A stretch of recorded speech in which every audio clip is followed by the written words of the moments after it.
नमस्कार शेतकरी मित्रांनो, मी ॲग्रिकॉस राहुल सांगळे आपलं पुन्हा एकदा स्वागत करतो आपल्या हक्काच्या यूट्यूब चॅनलमध्ये। मित्रांनो, आज आपण सहज चक्करला आलेलो होतो टोमॅटोच्या प्लॉटमध्ये। तर टोमॅटोच्या प्लॉटमध्ये आपल्याला असं जाणवलं की प्लॉट विगर वगैरे खूप छान आहे, फुलं वगैरे दिसत आहे, पण मग 40-45 दिवसाचा प्लॉट आहे आणि तिथं कुठंतरी आपल्याला सेटिंग कमी वाटते।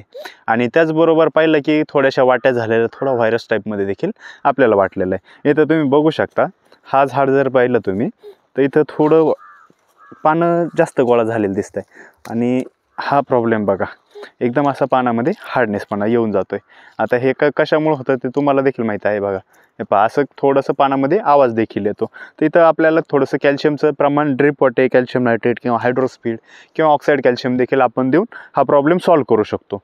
त्याचबरोबर आपल्याला दुसरं काय जाणवलं की इथं आता हे फुलं बघा तुम्ही, हे इथं फुलं बघा, खूप छान पद्धतीनं तुम्हाला फुलं वगैरे दिसत आहे, पण इथं सेटिंग कमी आहे। तर सेटिंग कमी असण्याचं कारण असं टेम्परेचर आहे, इथं गळकूज दिसते आपल्याला।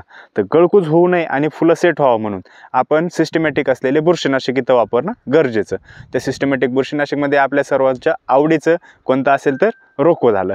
तर रोकोसोबत आपण कुठलंही फॉस्फरसयुक्त खतं, म्हणजे उदाहरणादाखल 52-34, 12-61 किंवा 11-44-11, 11-40-11, 11-42-11 हे ग्रेड वापरून इथं आपण सेटिंग करून घेऊ शकतो।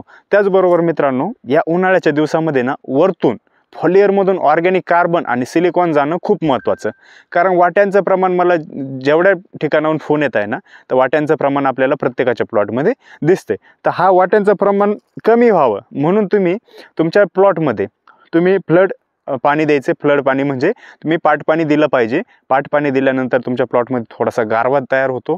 गारवा तयार झाल्यानंतर थोडं नागाळीला देखील कंट्रोल भेटते आणि त्याचबरोबर जो झाडाला आपला ट्रेस बसतोय उन्हाचा एक्स्ट्रीम लेवलचा, इथं आता टेम्परेचर आहे नाशिकमध्ये, तर हा जो ट्रेस बसतोय हा ट्रेस कुठेतरी कमी होईल आणि ट्रेस कमी झाल्यानंतर ऑटोमॅटिकली हे जे पानांच्या वाट्या वगैरे दिसत आहेत तुम्हाला, या वाट्या अशा पद्धतीनं नसून ते थोड्याशा खुलल्या जातील।